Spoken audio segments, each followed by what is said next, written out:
Tamil news நேயர்களுக்கு வணக்கம். இன்றைய சிறப்பு நேர்காணலில் நம்மோடு இருந்திருப்பவர் மருத்துவர் மற்றும் அரசியல் விமர்சகர் மரியாதைக்குரிய டாக்டர் ஷர்மிளா மேடம். மேடம் வணக்கம். வணக்கம் தோழர்.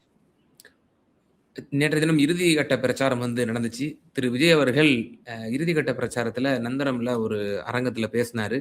அதுல அவர் பேசும்பொழுது இதுவரை அவர் டச் பண்ணாத டாபிக்ஸ் எல்லாம் பேசிட்டாரு. குறிப்பா இபிஎஸ் மீதான ஒரு கடுமையான விமர்சனம். 10 தோல்வி அடைஞ்சவர் அவர் என்னைய பார்த்து சொல்றாரு, நான் வெளியவே வரமாட்டேனா அப்படின்ற மாதிரி எல்லாம் என்னை விமர்சனம் பண்றாரு. ஆனா எடப்பாடியை விட்டு தாண்டி வேற எங்கேயும் அவர் நிக்க மாட்டாரு, நின்றா தோத்துருவாருன்னு அவருக்கு தெரியும். அதே போல எங்களுடைய வேட்பாளர்களையும் விலைக்கு வாங்கிட்டாங்க அப்படின்ற மாதிரியான விமர்சனங்கள்லாம் முன் வச்சாரு. முதற்கட்டமா இதை எப்படி பாக்குறீங்க மேடம்? 10 தோல்விக்கு அப்புறமும் அவர் இன்னும் அரசியல்ல தான் இருந்துகிட்டு இருக்கிறாரு. இன்னைக்கு இருக்கக்கூடிய மிகப்பெரிய எதிர்கட்சியுடைய தலைவரா எவ்வளவோ கட்சிக்குள்ள எவ்வளவோ பிளவுகள் வந்தாலும் அதெல்லாத்தையும் சமாளிச்சு இன்னைக்கு அந்த கட்சியை ஒருங்கிணைச்சு அந்த கட்சிக்கு தலைவரா அவர் நிக்கிறாரு.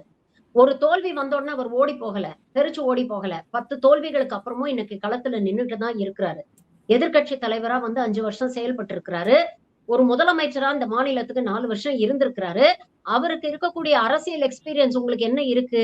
அவரை பார்த்து நீங்க இந்த கேள்வி கேக்குறீங்களே, நீங்க ரொம்ப தைரியசாலியா? நீங்க எதுக்கு 2 தொகுதியில போட்டியிடுறீங்க?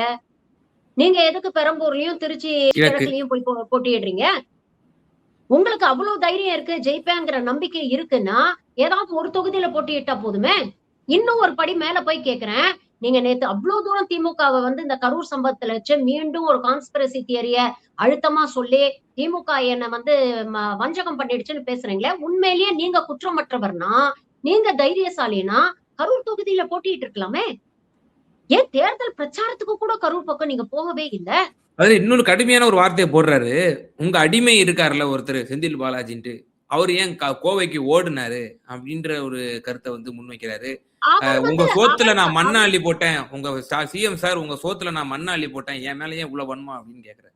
அவர் கோவைக்கு ஓடல சார். கரூர்ல 41 பேர் இறந்து போனோம்னா நீங்க தான் தலை தெரிச்சு ஏர்போர்ட்டுக்கு போய் பத்திரிகையாளர் கேட்கக்கூடிய கேள்விகளுக்கு பதில் கூட சொல்லாம அவசர அவசரமா பிளைட் ஏறி சென்னைக்கு வந்தீங்க.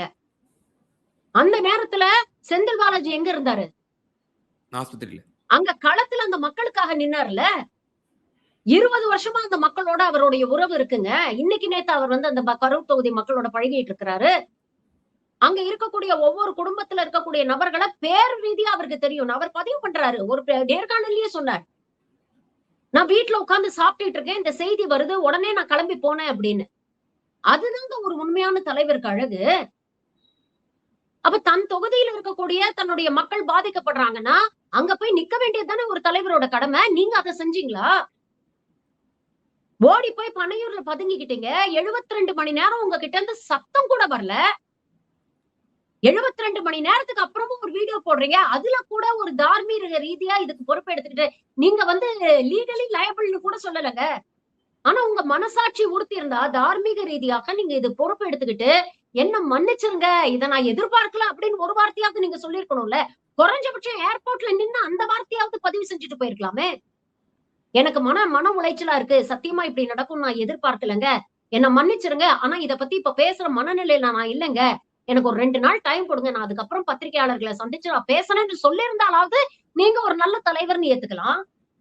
எதுவுமே பண்ணாம 72 மணி நேரம் வீட்டுக்குள்ள போய் அடைஞ்சு கிடந்துட்டு அதுக்கப்புறம் சிஎம் மேல கான்ஸ்பிரசி தியரிஸ். இதற்கிடையில் 10 நிமிஷத்திலேயே உங்க கட்சியை சேர்ந்த போலி பத்திரிகையாளர்கள் எல்லாம் இப்படி நடந்திருக்கும் அப்படி நடந்திருக்கும்னு ஏகப்பட்ட கான்ஸ்பிரசி தியரி சதி திட்டங்கள் எல்லாம் சோசியல் மீடியால அவுத்து விட்டு உங்களுடைய வல்கர் வாரியர்ஸ் அதுக்கு ஒத்து ஊதி 72 மணி நேரத்துல ஒரு பெரிய ஒரு நரேட்டிவ செட் பண்றாங்க. அதுக்கப்புறம் நீங்க வெளியில பெரிய வீரர் மாதிரி சவால் விடுறீங்க வீடியோ மூலமா. உங்களுக்கெல்லாம் எடப்பாடி அவர்களை பற்றி விமர்சனம் பண்ண என்ன தகுதி இருக்கு? அவர் 10 தடவை தோல்வியில் அடைஞ்சுக்கலாங்க. அவர் 10 தடவை தோத்தாலும் இன்னைக்கு களத்துல தானங்க நிக்கிறாரு. இன்னைக்கு மக்களை போய் சந்திக்கிறாருங்களே. 2 தடவை போயிருக்கிறாங்க ஒவ்வொரு தொகுதிக்கும். அவருக்கு 70 வயசுக்கு மேல ஆயிடுச்சுங்க எடப்பாடி அவர்களுக்கு. ஒவ்வொரு தொகுதிக்கும் போய் அவர் பிரச்சாரம் பண்ணலையா? இதே கரூர்ல நீங்க வரத்துக்கு 48 மணி நேரம் முன்னால அதே இடத்துல பிரச்சாரம் பண்ணவர் தானே எடப்பாடி. உங்க அளவுக்கு வந்த கூட்டம் அவருக்கும் வந்துச்சு இல்ல? ஆனா அங்க எந்த உயிரும் போகலையே. அப்ப உங்களுக்கெல்லாம் என்ன தகுதி இருக்கு, இல்ல என்ன அரசியல் அனுபவம் இருக்கு, இல்ல என்ன புரிதல் இருக்கு அவரை பத்தி பேசுறதுக்கு? அவர் மேல நமக்கு 1000 விமர்சனங்கள் இருக்கலாம். அரசியல் ரீதியாக அதிமுக மேலும் அந்த தலைவர் எடப்பாடி அவர்கள் மீதும் நமக்கு நிறைய விமர்சனங்கள் இருக்கு. ஆமா, அவங்க பாஜகவுக்கு அடிமையா இருக்கிறாங்க. பாஜக கொண்டு வரக்கூடிய மதவாத, இனவாத அரசியல ஒவ்வொரு கட்டத்திலயும் இவங்க சப்போர்ட் பண்றாங்க. மக்கள் விரோத திட்டங்களுக்கு இவங்க சப்போர்ட் பண்றாங்க. அப்படிங்கிற விமர்சனங்கள் நமக்கு இருக்கு. ஆனா தனிப்பட்ட முறையில அவர் மீது நமக்கு எந்த விமர்சனமும் கிடையாது. அரசியல் ரீதியா நம்ம ஏகப்பட்ட விமர்சனம் வைக்கிறோம். சரி, நீங்க அவ்வளவு பெரிய தைரியசாலியா இருந்தா எடப்பாடியை எதிர்த்து போய் எடப்பாடியில போட்டியிடுங்களேன். அவர்தான் தோத்துருவாருன்னு தெரியும்ல உங்களுக்கு. உங்களுக்கு தான் ஆரோடம் சொல்ல தெரியுதுல்ல, எடப்பாடி தோத்துருவாருன்னு. போய் எடப்பாடியை எதிர்த்து நிக்க வேண்டியதுதானங்க அங்க. உங்கள பொறுத்த வரைக்கும் அவர் களத்திலேயே இல்லாதவர் தானே. அவர் மற்றும் பலர் தானே. அப்படித்தானே இவ்வளவு நாள் நீங்க அவரை பார்த்துக்கிட்டு இருந்தீங்க. அப்ப அங்க போய் போட்டியிட வேண்டியதுதானே. இல்ல மேடைக்கு மேடை தீய சக்தி திமுக, சிஎம் சார், ஸ்டாலின் சார்னு பேசுறீங்களே, போய் கொளத்தூர்ல போட்டியிட வேண்டியதுதானே. சேப்பாக்குல போய் போட்டியிட வேண்டியதுதானே. யார் உங்களை தடுத்தா? யாருமே சொல்லலையே. அப்ப உங்களுக்கு ஒரு சேஃப்டி தேவைப்படுது. ஜெயிச்சிருமோ இல்லையோ அப்படிங்கிற ஒரு டவுட்டும் உங்களுக்கே இருக்கு. அதனாலதான் 1க்கும் மேற்பட்ட தொகுதியில போய் நீங்க போட்டியிடுறீங்க. சரி, போட்டியிடுற 2 தொகுதிகளுக்கு எத்தனை முறை இவர் பிரச்சாரத்துக்கு போயிருக்கிறாரு சொல்லுங்க. அது வாக்குறுதியில என்ன திருச்சிக்கு சொல்றாரு, ஆ, மாசத்துக்கு ஒருக்கா நான் தொகுதிக்கு கண்டிப்பா வருவேன் அப்படின்னு சொல்றாரு. மாசத்துக்கு ஒரு தடவை தொகுதிக்கு வந்துட்டு போறதுக்கு என்னங்க இது? ம். ஒரு டூர் மாரி எம்எல்ஏ வந்துட்டு போவாரு தொகுதியில போல. இருக்க வேண்டாமா? தினம் தினம் தொகுதிக்கு போக வேண்டாமா? அது என்ன ம். மாசத்துக்கு ஒரு தடவை நான் வருவேன். அப்ப பிரச்சனைன்னு ஒண்ணு வந்ததுன்னா, மக்கள் அந்த மாசம் நீங்க வர வரைக்கும் வெயிட் பண்ணிட்டு இருக்கணுமா? அவங்க பிரச்சனைகள சொல்ல. இல்ல உங்கள பார்க்க அவ்வளவு கிலோமீட்டர் டிராவல் பண்ணி பனையூருக்கு வரணுமா? இது என்ன மாதிரியான அரசியல்? வொர்க் ஃப்ரம் ஹோம் அரசியல் மாரி, இல்ல வீக்கெண்ட் அரசியல் மாரி மந்த்லி ஒரு நாள் மட்டும் நான் வந்து அரசியல் பண்ணுவேன் அப்படிங்கிறது என்ன விதமான ஒரு அரசியல்? இதான் மக்களுக்கான அரசியலா இது? ஏதாவது ஒரு மேடையில மக்கள் பிரச்சனைகள் ஒண்ணும் இல்லங்க, 2 தொகுதியில போட்டியிடுறாங்க. நீங்க எல்லா தொகுதிக்கும் போறதுக்கும் உங்களுக்கு நேரம் கிடையாது. பாதி நேரம் பர்மிஷன் குடுக்கலன்னு ஒரு சாக்கு சொல்றீங்க. மீதி நேரம் குடுத்த பர்மிஷன நீங்களே கேன்சல் பண்றீங்க. சரி, நீங்க போட்டியிடக்கூடிய தொகுதிகளுக்காவது நீங்க போய் பிரச்சாரம் பண்ணியிருக்கலாம்ல. அந்த தொகுதிகள்ல இருக்கக்கூடிய மக்களுடைய பிரச்சனையாவது நீங்க பேசியிருக்கலாம்ல. குறைஞ்சபட்சம் அது கூட அவர் பண்ணலையே. அப்போ எவ்வளவு மேலோட்டமான ஒரு போலியான ஒரு அரசியல் அவர் கையில எடுக்கிறாரு அப்படிங்கிறது தெரியுது. எடப்பாடி அவர்களை விமர்சனம் பண்ண தகுதியற்ற ஒரு நபர்னா அது விஜய் தான். அதேபோல மேடம், மே 4ஆம் தேதி சிஎம் ஸ்டாலின் சார் தோக்க தான் போறாரு. தோத்ததுக்கு அப்புறம் பாருங்க எழுதி வச்சுக்கோங்க, அவரு மோடி, அமித்ஷா கால்ல போய் விழுந்துருவாரு. அப்புறம் தாவேக்காவ தவிர்த்து போடக்கூடிய எல்லா ஓட்டுகளுமே பாஜகவுக்கு தான் உதவ போகுது. அதனால பிஜேபி வந்துடக்கூடாது தமிழ்நாட்டுல. எனக்கு ஓட்டு போடுங்க அப்படின்னு சொல்லி திமுக இருக்கக்கூடிய உக்திய இவர் கையில எடுக்குறாரோ? நீங்க இந்த கடந்த 5 வருஷத்துல நீங்க சொல்லுங்க. ஒன்றிய அரசு எத்தனையோ பிரச்சனைகள்னு நமக்கு குடுத்திருக்கிறாங்க. ஏதாவது ஒரு இடத்துல ஸ்டாலின் அவர்களோ, இல்ல இங்க இருக்கக்கூடிய இந்த திமுக அரசோ சமரசமாகி போச்சு அப்படின்னு ஏதாவது ஒரு விஷயத்துல நம்ம சொல்ல முடியுமா? ஏதாவது ஒரு விஷயம் சொல்லுங்களேன். இப்ப என்ஐஏல போய் எடப்பாடி ஓட்டு ஆட்சியில போட்டாங்கல்ல. இருக்கும்பொழுது என்ஐஏ என்னங்க? சட்டத்த கொண்டு வரும்போது திமுகவோட எம்பிக்கள்லாம் ஏங்க ஓட்டு நான் போட்டாங்க. பிறகு இப்போ இந்த 5 அப்பாலஜி வருஷம் தெரிவிச்சாரு ஆட்சியில ஆராசா போன்றவர்கள்லாம். ஏங்க என்ஐஏ அப்படிங்கிற ஒரு சட்டத்த கொண்டு வரும்போது ஆதரிக்கிறாங்கன்னா, ஒரு சட்டம் வந்து பொதுவாக அந்த மக்களுக்கு நன்மை பயக்கக்கூடிய ஒரு சட்டம்னா, அதுக்கு நாம ஆதரவு குடுப்போம். ஆனா, ஒரு சட்டம் நல்லதா இருக்கிறதும், மோசமா மாறுறதும், யாரு ஆட்சியில இருக்காங்க அப்படிங்கிறத பொறுத்து இருக்கு. அந்த ஆட்சியில இருக்கக்கூடியவர்கள் அத ஜனநாயக ரீதியில பயன்படுத்துறாங்களா அப்படிங்கிறது இருக்கு. குறிப்பா இப்ப நீங்க ஈடியே எடுத்துக்கங்களேன். ஒரு எக்ஸாம்பிள்க்கு ஈடி எடுத்துக்கங்க. இது காங்கிரஸ் ஆட்சி காலத்துல கொண்டு வரப்பட்ட ஒரு விஷயம் தானே.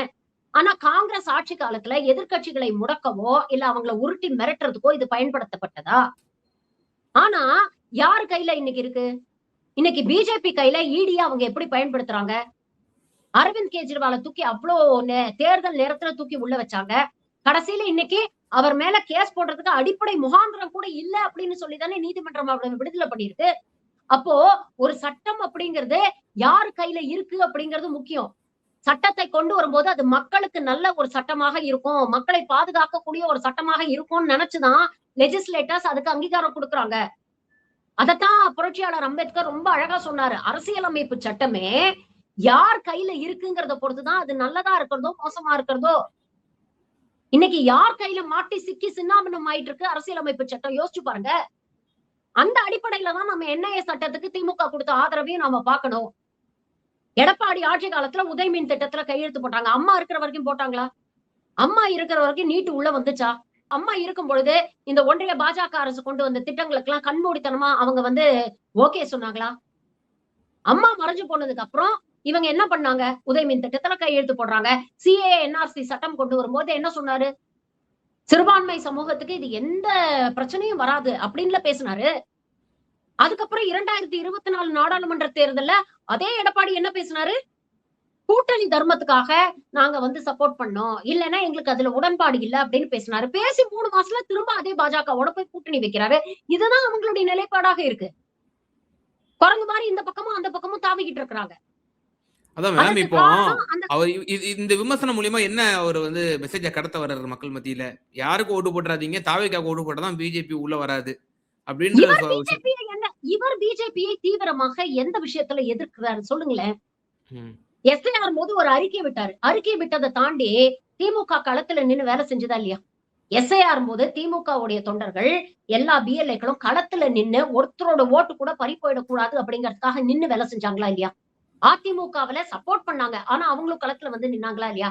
எஸ்ஐஆர் விஷயத்துல நீங்க என்ன பண்ணிருக்கீங்க களத்துல?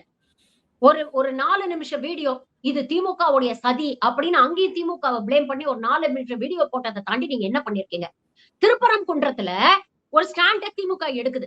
நாங்க சிறுபான்மை மக்கள் பக்கம் நிப்போம் அப்படிங்கிற ஒரு ஸ்டாண்ட் எடுக்குது. we will face the consequences ன்னு நிக்கிறாங்க. இன்னைக்கு நீதிமன்றமே சுவாமிநாதன் கொடுத்த அந்த தீர்ப்பை வந்து தடை பண்ணியிருக்குது. அதிமுக, பாஜக சங்கியா முழுசா கங்கா சந்திரமுகியாக மாறிய கங்காவை பார் அப்படிங்கிற மாதிரி அவங்க முழு சங்கிகளா மாறிட்டாங்க.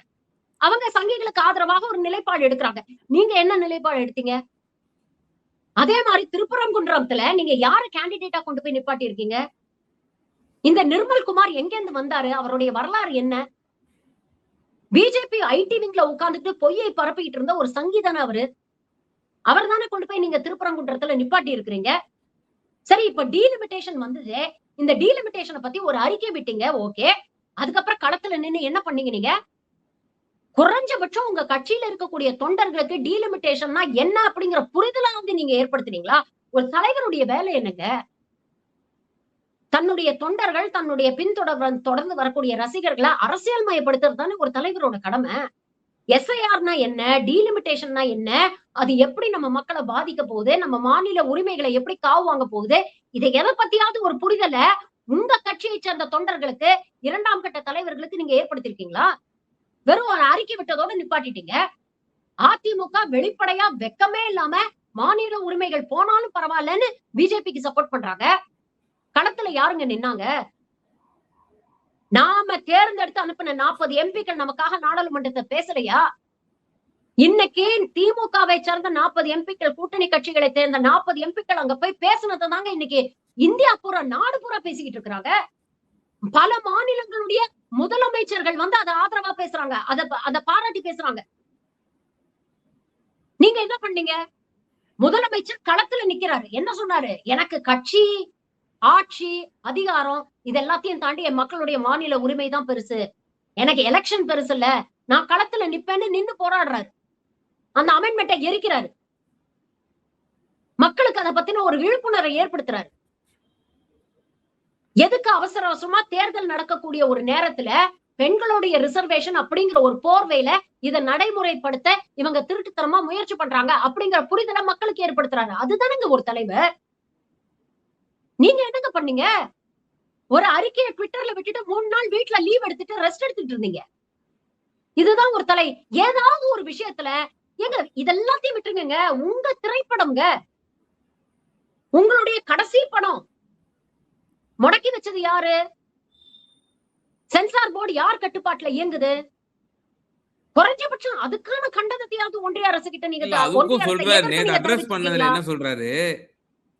நான் எனக்கும் நீதி வேணும், உங்களுக்கும் நீதி கேட்டு தான் நான் வந்திருக்கேன், எனக்கும் நீதி வேணும் அப்படின்ற விஷயத்த மக்கள் மத்தியில எடுத்துரைக்கிறாரு. மேலும் இப்ப நீங்க பல விஷயங்கள் சொல்றீங்க இல்லையா? இதெல்லாம் உங்க ஸ்டாண்ட் என்ன? இதுல நீங்க எங்க களத்துல இருந்தீங்க? அப்படின்ற பல விஷயம் சொல்றீங்க இல்லையா? அவரு என்ன சொல்றாரு இதுக்கெல்லாம் பதிலா? ஆட்சிக்கு வந்ததுக்கு அப்புறம் நான் ஒவ்வொரு கிராமமா போவேன். ஆட்சிக்கு வந்ததுக்கு அப்புறம் நான் இதெல்லாம் செய்வேன் அப்படின்ற விஷயம் சொல்றாரு. அப்ப ஆட்சிய முதல்ல கையில குடுங்க. அதிகாரத்த குடுங்க. நான் 2வது நான் ஒண்ணொண்ணா இவர் நடக்கும் வீட்லயே பாருங்க அப்படின்றாரு. உட்கார்ந்திருப்பாரு. இவர் மக்களுக்காக களத்துல வந்து போராட மாட்டாரு. மக்கள் பிரச்சனைக்காக எதுவும் பேச மாட்டாரு. வெயில்ல வந்து ஐயையோ கருத்து போயிடுவீங்க அண்ணா, வீட்லயே உட்காருங்க அண்ணா, ரெஸ்ட் எடுங்க அண்ணா, வெளியில வராதீங்க அண்ணா, உங்களுக்கு எவ்ளோ மன உளைச்சல் அண்ணா, 1000 கோடி சம்பாத்தியத்தை விட்டுட்டு எங்களுக்காக நீங்க வரீங்களேண்ணா, இவ்ளோ வலிகள தாங்கிக்கிட்டு நான் கேட்கிறேன், இவர் என்ன இயேசுபிரானாங்க? அப்படி என்ன பெருசா சிலுவைய சுமந்துட்டாரு இவரு? அப்படி என்னங்க பெருசா மக்கள் கஷ்டத்தை இவர் உணர்ந்திருக்கிறாரு? குறைஞ்சபட்சம் அந்த 41 குடும்பத்த நேர்ல போய் பார்த்து சந்திச்சு உங்களுக்கு ஆறுதல் சொல்ல தெரியல. பெரம்பூர்ல ஓட்டு வேணும்னோனே வீட்டு வீட்டா போய் கோலம் போட தெரியுதுல்ல உனக்கு? அப்ப மட்டும் ஏன் கூட்டம் வரல? உனக்கு நீ வேணும்னா கூட்டத்த கூட்டாம சைலண்டா போறல்ல. உன்னால போக முடியுதுல்ல. அந்த மாதிரி சைலண்டா கரூருக்கு போய் அந்த 41 குடும்பத்தையும் சந்திக்க வேண்டியதானே? அவங்க கிட்ட மன்னிப்பு கேட்க வேண்டியதானே? யார் உன்னை தடுத்தா? இது எல்லாத்தையும் விட உச்சபட்ச கேவலம் என்ன தெரியுமா? நேத்து மேடையில குழந்தைங்களை தூண்டி விடுறாருங்க. எவ்வளவு ஆபத்தான ஒரு விஷயம் யோசிச்சு பாருங்க. அதையும் எப்படி சொல்றாரு? நீங்க சாக்லேட்டுக்கோ கிண்டர் ஜாய்க்கோ அடிச்சு அடம் பிடிச்சு ரகலை பண்ணி வீட்டுல வந்து உங்க காரியத்தை சாதிச்சுப்பீங்க இல்லையா? அந்த மாதிரி அழுது அடம் பிடிச்சு விஜய் மாமாக்கு ஓட்டு போட சொல்லுங்க அப்படின்னு உங்க வீட்டுல இருக்கிற அப்பா அம்மா தாத்தா பாட்டி சித்தப்பா சித்தி இவங்களெல்லாம் நீங்க வந்து போர்ஸ் பண்ணி ஓட்டு போட சொல்லுங்க. அப்படி போட மாட்டோம்னு சொன்னா செல்லமா விசில் எடுத்து கொண்டு போய் காதுல ஊதுங்க. என்னங்க நினைச்சுட்டு இருக்காரு இவரு? குழந்தைங்களுக்கு என்ன புரிதலுங்க இருக்கும்? அவங்களுக்கு அரசியல் முதிர்ச்சி இருக்குமா? அரசியல்னா என்னன்னு தெரியுமா? நாம கடந்து வந்த வரலாறு என்னன்னு தெரியுமா? எவ்வளவு போராட்டங்களுக்கு அப்புறம் இன்னைக்கு வந்து பல உரிமைகளை நாங்க பெற்றெடுத்திருக்கோம் அப்படிங்கிறது தெரியுமா? நம்ம தலைவர்களை தேர்ந்தெடுக்கக்கூடிய முதிர்ச்சியோ புரிதலோ அந்த குழந்தைங்களுக்கு இருக்கா? அப்போ ஒரு கிண்டர் ஜாயையும் ஒரு ஓட்டையும் நீங்க வந்து கம்பேர் பண்ணி நீங்க பேசுறீங்கன்னா நீங்க எவ்வளவு பெரிய ஒரு தற்குறியாக இருக்கணும். நான் தெரிஞ்சேதான் இந்த வார்த்தையை பயன்படுத்துறேன். நீ இந்த எவ்வளவு கடுமையான பெரிய ஒரு ஒரு தற்குறி அயோக்கியனா இருந்தா ஒரு இல்ல கிண்டர் ஜாயும் ஒரு ஓட்டையும் நீங்க கம்பேர் பண்ண நான் வந்து தெரிஞ்சேதாங்க இல்ல இந்த மேம். வார்த்தையை பயன்படுத்துறேன். இல்ல இப்ப நேற்றைய தினம் முடிஞ்சுச்சு இல்லையா பிரச்சாரம்? நேற்று இரவுல இருந்து இன்றைய தினம் இப்போ நம்ம வாக்காளர்களுக்கு ஒரு யோசிக்கக்கூடிய ஒரு டைம்லைனா இந்த ஒரு நாள் இருக்கு. இப்போ இந்த சமயங்கள்ல பிரதான கட்சிகள்லாம் வந்து பணம் குடுக்குறாங்க. அங்க வந்து பிடிபட்டிருக்கு அப்படின்ற மாதிரிலான தகவல்லாம் வந்து கொண்டு தானே இருக்கு. அப்போ ஒரு சொற்ப ஒரு 1000, 2000 ரூபாய்க்கு வாக்குகளை விற்கக்கூடிய தன்மையும் இருக்க தானே செய்யுது இந்த சமூகத்துல. அத நம்ம கண்டிச்சிருக்கிறோமா? எங்க ஓட்டு எல்லா கட்சிக்கும் ஓட்டுக்கு பணம் கொடுக்குறாங்கங்க. இது ம். வந்து ஒரு சிஸ்டமிக் இஷ்யூ. இத ம். எல்லா தேர்தலையும் நம்ம பேசிக்கிட்டு தான் இருக்கோம். எல்லா மக்களும் வாங்கிட்டு இன்ஃபாக்ட் இவரே என்ன பேசினாரு? அவங்க எல்லாம் காசு குடுப்பாங்க வாங்கிக்கங்க. ஆனா ஓட்ட விசிலுக்கு போடுங்கன்னு பேசினவர் தானே இவரு. பல இடங்கள்ல இவர் கட்சியை சேர்ந்தவர்களே ஓட்டுக்கு காசு குடுத்திருக்காங்க அப்படிங்கிற செய்திகள்லாம் சோசியல் மீடியால வருதுல்ல. அப்புறம் மாற்றம் மாற்றம்னு நீங்க என்ன மாற்றத்தை பேசுனீங்க? அவங்க பண்ணக்கூடிய அதே வேலையை தான் நீங்க பண்ண போறீங்கன்னா நீங்க என்ன மாற்றம்? ஊழல ஒழிப்பேன்னு சொல்ற நீங்களே ஓட்டுக்கு காசு குடுத்தீங்கன்னா அது மிகப்பெரிய ஊழல் இல்லையா? முறைகேடு இல்லையா? அப்ப அவங்க குற்றம் சொல்றதுக்கு உங்களுக்கு என்ன தகுதி இருக்கு? குழந்தைங்கள நீங்க வந்து தூண்டி விடுறீங்கங்க. யோசிச்சு பாருங்க. ஒவ்வொரு குடும்பத்திலயும் இந்த குழந்தைங்க இந்த மாதிரி அழுது அடம் பிடிக்க ஆரம்பிச்சாங்கன்னா, அது உளவியல் ரீதியா அந்த குழந்தைங்களுக்கும் சரி, அந்த வீட்ல இருக்கிறவங்களுக்கும் எத்தன மன அழுத்தத்தை ஏற்படுத்தும் யோசிச்சு பாருங்க. நாளைக்கு பைத்தியக்காரத்தனமா ஏதாவது ஒரு வீட்ல ஏதாவது ஒரு குழந்தை ஏதாவது ஒரு விபரீதமான ஒரு முடிவை எடுத்து ஏதாவது அசம்பாவிதம் நடந்துருச்சுன்னா அதுக்கு விஜய் பொறுப்பேற்று பாருங்க. அப்ப இது எவ்வளவு பெரிய ஒரு அயோக்கியத்தனம். It is against the rules of எலெக்ஷன்ங்க. It is against the moral code of conduct. குழந்தைகளை பயன்படுத்த கூடாது அப்படிங்கிறது விதி. சட்ட ரீதியா இவர் மீது நடவடிக்கை எடுக்கலாம். இப்படி பேசுனதுக்கு. அப்போ எந்த வித இது எல்லாமே நேத்து அவர் பேசுனது ஃபுல்லாவே எனக்கு பாத்தீங்கன்னா, எல்லாத்துக்குமே வந்து ஒண்ணு அடுத்தவங்கள ப்ளேம் பண்றாரு. நீங்க நேத்து ஃபுல் ஸ்பீச்ல நீங்க பாருங்களேன். இந்த 3 வருஷத்துல அவர் அரசியல்ல நடந்தது எல்லாத்துக்குமே ஒண்ணு அடுத்தவன குத்தம் சொல்றாரு. இல்லன்னா அடுத்தவங்கள எமோஷனலா ட்ரிகர் பண்ண முயற்சி பண்றாரு. இது 2த்தையுமே யார் தெரியுமா பண்ணுவாங்க? ஒரு கொள்கை தெளிவு இல்லாத, அடுத்தது என்ன பண்ண போறோம் அப்படிங்கிற ஒரு ப்ராப்பர் டைரக்ஷன் இல்லாத, அரசியல் பற்றிய புரிதல் இல்லாத, அரசு எப்படி நடக்கும்? கவர்னன்ஸ்னா என்ன? பாலிசிஸ்னா என்ன? ப்ளூ பிரிண்ட் என்ன? நாம அடுத்தது என்ன பண்ண போறோம்? இத பத்தி எந்த தெளிவும் இல்லாம ஒரு லாஸ்ட் மினிட் டெஸ்பரேஷன்ல விஜய் பேசினதா தான் நான் பாக்குறேன். எதையாவது ஒண்ணு பண்ணி எப்படியாவது எனக்கு ஓட்டு போட்டு என்ன சிஎம் ஆக்கிருங்க. அதாவது வெறுப்பு மற்றும் தூண்டுதல் இந்த அரசியல் தான் தொடர்ந்து பண்ணிட்டு இருக்காருன்றீங்க. கண்டிப்பாங்க. எமோஷனலா தான் எல்லாரையும் டார்கெட் பண்றாரு. அங்க வரக்கூடிய கூட்டத்துல கூட்டம் கூடுது அப்படிங்கறதுல எந்த மாற்று கருத்தும் இல்ல. ஆனா கூடுற கூட்டம் சிந்திக்கக்கூடிய ஒரு கூட்டமான்னு பாருங்க. நேத்து ஒரு பெண்ணோட வீடியோ வைரல் ஆகுதுங்க. அந்த பொண்ணு சொல்லுது. அவங்க ரூ. 1000 குடுக்குறாங்க. இவங்க ரூ. 2000 குடுக்குறாங்க. உங்க தலைவரும் தான் ரூ. 2500 குடுக்குறேன்னு சொன்னாரு மகளிருக்கு. அப்புறம் என்ன மாற்றம் அப்படின்னு நெறியாளர் கேட்கிறாரு. அந்த பொண்ணு கொஞ்சம் கூட புரிதலே இல்லாம என்ன தெரியுமா சொல்லுது? அவங்கெல்லாம் அரசாங்க பணத்துல குடுக்குறாரு. எங்க தளபதி அவர் உழைச்சு சம்பாதிச்ச பணத்துல குடுக்குறாரு அப்படின்னு சொல்லுதுங்க. உழைச்சு சம்பாதிச்ச பணத்துல இந்த ஆளு வரியே கட்டல. வரி ம். ஏய்ப்பு பண்ணிட்டு 1.5 கோடி அபராதம் கட்டிட்டு நிக்கிறாரு. அவராங்க மாசத்துக்கு 4000 கோடி தான் சொந்த சம்பாத்தியத்துல இருந்து எடுத்து மக்களுக்கு குடுக்க போறாரு அவரு. அப்ப நிச்சயமா எப்படி மேம். சிந்திக்க தெரியாத ஒரு கூட்டத்தை இவங்க உருவாக்குறாங்க. இது மிகவும் ஆபத்தான ஒரு விஷயம். இது ஏன் ஆபத்துன்னு நான் சொல்றேன்னா, இதே மாரி ஒரு கூட்டத்த தான் 2014ல இருந்து இந்த சங் பரிவார் கூட்டம் அமைச்சுக்கிட்டு இருக்கு. மோடி என்ன பண்ணாலும் தவறில்ல. அவருடைய தனிமனித வாழ்க்கைய விமர்சனம் பண்ணாலும் நாங்க ஏத்துக்க மாட்டோம். அவர் அரசியல் ரீதியாக விமர்சனம் பண்ணாலும் நாங்க ஏத்துக்க மாட்டோம். மோடி தவறுகளுக்கு அப்பாற்பட்டவர் அப்படின்னு பேசி, பேசி, பேசி, பேசி தான் 2014ல ஆட்சிக்கு கொண்டு வந்தாங்க. 12 வருஷம் ஆச்சு. கடந்த 2024 தேர்தல்லயும் 37% பேர் தான் பாஜகவை ஆதரித்து, மோடியை ஆதரித்து ஓட்டு போட்டிருக்கிறாங்க. ஆனா, அவர் ஆட்சிக்கு கொண்டு வந்து அந்த அவலத்த அவருக்கு ஓட்டு போடாத 67% சேர்ந்து தான் அனுபவிக்கிறோம். இன்னைக்கு கிட்டத்தட்ட அப்படிப்பட்ட ஒரு நிலை வந்துருமோ அப்படிங்கிற பயத்துல தான் இவ்வளவு தூரம் சொல்றோம். சிந்திச்சு ஓட்டு போடுங்கன்னு அதுக்கு தான் சொல்றோம். ஒரு ஒரு முட்டாள்தனமான ஒரு கூட்டம், ஒரு சினிமா நடிகர் மீது இருக்கக்கூடிய கண்மூடித்தனமான மோகத்திலயும், கவர்ச்சியிலயும் போயி, ஒட்டுமொத்த தமிழ்நாட்டுடைய எதிர்காலத்த அடமானம் வச்சுருமோங்கிற பயத்துல தான் பேசுறோம். ஏன்னா, இது சான்ஸோ, சாய்ஸோ குடுக்கறதுக்கு இது ஆராய்ச்சி கூடம் கிடையாதுங்க. நம்ம வாழ்க்கை, நம்ம எதிர்காலம் 5 வருஷத்துல இவன் ஆராய்ச்சி பண்ணி அரசியல் கத்துக்கிறதுக்கு நாம இங்க இல்ல.